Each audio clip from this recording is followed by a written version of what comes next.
আসসালামু আলাইকুম এভরিওয়ান, কেমন আছেন সবাই? আশা করি ভালো আছেন। সকালবেলা নাস্তা খেতে বসে পড়লাম।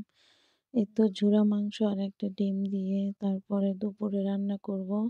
সাথেই থাকুন। আজকে কি রান্না করি অবশ্যই শেয়ার করব আপনাদের সাথে। আজকে রান্না করব করলা ভাজি আর মুরগির মাংস ভুনা করব। এই তো করলা ভাজি, মুরগির মাংস রান্না করতেছি।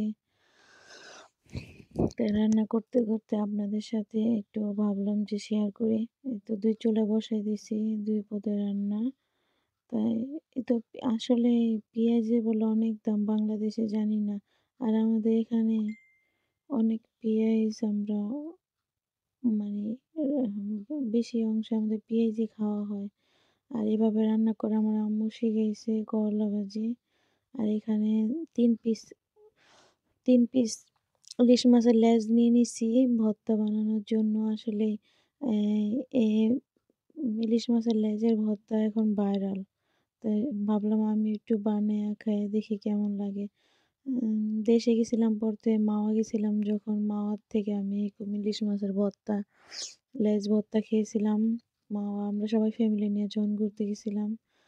যেই স্বাদ লাগছে, এরকম স্বাদ কি লাগবো? এখানে হলো মাছ হলো ফ্রোজেন করা থাকে।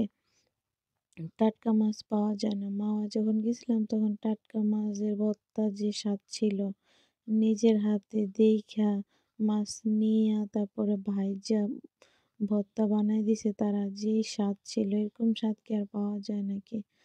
যাই হোক, আপনাদের সাথে কথা বলতে বলতে মাছের কাটা-মাটা বাইচ্ছা ভর্তাও রেডি হয়ে গেতেছে। আসলে ইলিশ মাছের ভর্তার কথা আর কি বলবো, সেই স্বাদ। এটা বললে শেষ করা যাবে না। তো এই ভর্তাটা অনেক স্বাদ হয়েছিল। অবশ্যই আপনারা আবার নজর-টজর দিয়েন না। পেট ব্যথারও খুব ভয় লাগে। আর ছিল আসলে কি বলবো, যে ভর্তাটা এই যে এতগুলা কাটা বেরিয়েছে, ৩ টা লেজের থেকে সাবধানে ভর্তাটা করতে হয়। আর এটা হলো আমি সেদিন মার্কেটে গেছিলাম, একটা আংটি কিনে আনছিলাম। আংটিটা দেখে খুব ভালো লাগছে আমার কাছে। তার জন্য এই আংটিটা কিনে আনছি। খুবই সুন্দর ডিজাইনটা।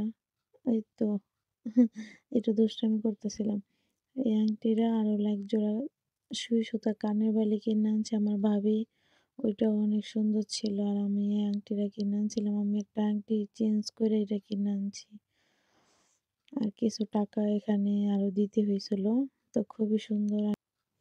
আর ভাবি এই কানের দুলটা কিনে আনছে। কানের দুলটা অনেক সুন্দর ছিল। সুই সুতা কানের বালি অনেক সুন্দর ছিল। তাই সবাই ভালো থাকবেন। আর আমার বেশি করে লাইক, কমেন্ট, শেয়ার করে সবার কাছে পৌঁছে দিবেন। আর পাশে থাকবেন সবসময়। আমি আপনাদের পাশে থাকার চেষ্টা করি। আপনারাও করবেন। আল্লাহ হাফেজ।